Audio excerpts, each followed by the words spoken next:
Hey everyone, Mr. Happy here, and today I'll be tackling a question I get frequently. How long is Final Fantasy XIV's free trial? Now, back in patch 5.3, I replayed through the base game, A Realm Reborn, when it had its main scenario reworked. I decided to just continue on with that character now and finish up Heavensward, the first expansion, as well. So today I can talk about the length, the pacing, and realistically how much content you can get out of Final Fantasy XIV's free trial before even purchasing the full game. Let's get started. So let me first reiterate some restrictions I put in place to get a better read on the time that this would take. For one, I am on a DPS job, Black Mage in particular, and I'm not allowed to have anyone help speed up my content queues. That was the biggest thing to overcome because when I'm live streaming this kind of stuff, everyone wants to queue in and help. This meant that sometimes I waited 5 minutes and sometimes over 20 minutes. I wanted to replicate those rough DPS queues. If you're on a tank or a healer, odds are outside of 24 mans you won't have any problems, anything like that. I do also play from like 7 a.m. to like midday most days, so that probably slows me down a bit, especially on weekdays. I also made sure to burn all of my rested experience before continuing through to Heavensward, since a new player likely wouldn't accrue all that much if they were playing semi-actively. To do this, I just got on a level 1 Gatherer, go hit a few rocks, and bam, all my rested EXP was gone in seconds. I did restrict bonus EXP a bunch, but not as much as I did in my A Realm Reborn revamp. No free company buffs, no preferred world bonus, I barely even used food bonus. For the Heavensward section though, I did use one boosted EXP item, the Menfina's Earrings. These are earned from pre-ordering Endwalker. They boost the EXP you get from defeating monsters, so my dungeon EXP was buffed considerably, but a lot of the experience points comes from non-dungeon content, mostly just quest turn-ins, so I don't think this is going to hurt my estimates all too poorly if you follow how I did things. So with that, how did I actually go about calculating my time? Well, I did already replay A Realm Reborn like I said some months ago, with even more restrictions in place. To complete strictly mandatory content to continue the main scenario, that took me just under 48 hours, but we'll round up and say 48. This included watching every cutscene, voiced and unvoiced, as well as limiting teleportation use, EXP item usage, and also not unlocking any non-mandatory dungeons or content. If I had gone through and done every single dungeon and feature unlock, probably had like another 8 hours on top of that. Non-free trial members or ones with friends to host parties should also consider doing the Binding Coil of Bahamut. Now, you're probably not going to do this like normal. High-level players will run you through all of them unsynced and kill the bosses in under a minute just for the tombstone bonus that you get for being a first-time player. So it's not too rough to find groups for this in the Party Finder. That would add several more hours on top of that, and again, I highly recommend it if at all possible before going too far into Heavensward. There are some scenes that will change depending on whether or not you did the Binding Coil, and that information we've been told will specifically be relevant into Endwalker's story, so you definitely want to do it anyway. If you can't find a group or don't have any friends to help run you through it real quick unsynced, I wouldn't spend the time trying to do it in the Duty Finder. I'd recommend trying again later or coming back when you're close to max level and you can unsync it. So without all that extra stuff, 48 hours is our bare minimum starting point for my Heavensward playthrough. But I decided before tackling Heavensward there was one other thing I should do. Grand Company rank ups. Around level 20 in your main scenario quest, you will join a Grand Company and be given the ability to rank up in it. This can be done with Fates, Grand Company hunting logs, Grand Company leaves. Some feature unlocks, such as unlocking certain PvP maps, can also yield Grand Company seals.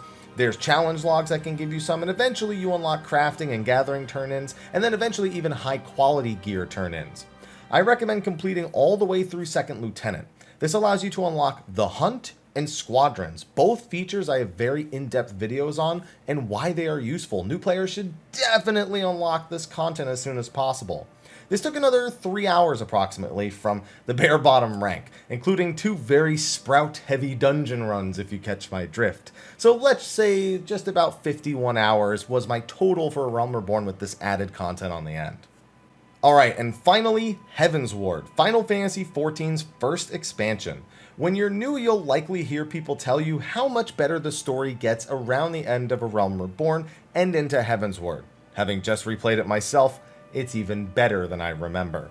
The zones are much larger, the story pacing is majorly improved, and it rarely falters. They did make changes to it years ago to improve these kind of things, and I feel like I had kind of forgotten about that. The journey through Heavensward's base story, just patched 3.0, was about 23 hours once I subtracted the time it took to do the Grand Company stuff. This puts us up to 74 hours, and again, it's 74 hours well spent. It will not feel like it's taking you 23 hours to get through Heavensward. I thought it took me like 12 until I remembered that I'd been working on it for 3 days at that point. Now, along the way in that same time, I made sure to unlock flying in every zone. In A Realm Reborn, you get it automatically when you beat the Praetorium dungeon, but for Heavensward, you need to search the maps for currents and complete a handful of blue quests to get flying in each zone.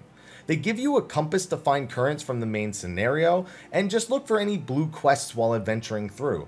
The first zone you'll get flying even has Dusk Vigil, an optional dungeon, as a requirement for its flying unlock, so you'll want to do that no matter what. Trust me, it's best to get flying unlocked as you go instead of coming back post-story to get it done. I also unlocked the Hunt. I had just mentioned this, and I mentioned I have a dedicated video, but in Heavensward, there are daily hunt bills in Ishgard that, upon killing the requested monsters, grants decent experience points and a currency specific to the hunt. It's super worth doing these daily, either on your first job or on subsequent ones. If not for the experience points, for the gil, and the seals you can use. These seals even allow you to buy free teleports in Ishgard from the Forgotten Knight salesman. I've saved millions of gil with these, and I highly recommend them. Once I was done with Heavensward's base story, I decided that, unlike A Realm Reborn, I didn't want to just blitz through the mandatory content. I still didn't unlock most of the optional dungeons, but I did go through the 3 major side story quests. Oh, and of course your job quests. Make sure you're keeping up with those. They're really important for all the skill unlocks you get in Heavensward. First was the 8-man raid series Alexander, which you unlock in Idleshire. Unlike Coil, this series comes with 2 difficulties, with the normal mode being very easily doable in the Duty Finder. It helps explain events in later expansions and is an overall high quality series, even if Coil still outshines it. This took roughly 7 hours, and that's for 12 boss fights plus Duty Finder waiting time and all the cutscenes. This will also unlock the normal raid roulette, which is great for daily bonus EXP and tomestones. If you're new to level 60, the first time tombstone bonus you get from each of these 12 fights will allow you to buy a bunch of item level 270 gear from Idleshire or Ishgard, and that actually can carry you all the way to about level 65 when you finally go past it into Stormblood.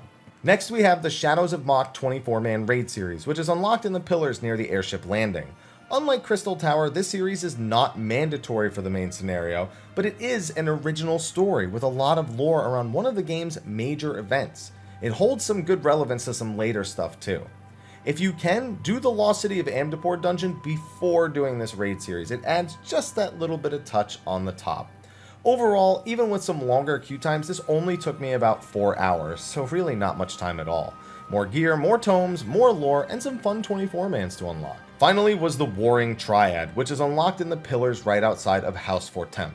You'll need to finish patch 3.1's main scenario to get to this series proper, but again, the world building and lore here are top notch. It also sets the precedent that every expansion from Heavensward onward has themed trials. Unlike A Realm Reborn where they all came through the main scenario, most of your trials will come from side content in the future, outside of a couple of major ones in the 0.0 and 0.3 patches, and that's honestly even up for debate when it comes to Endwalker's 0.3 patch overall.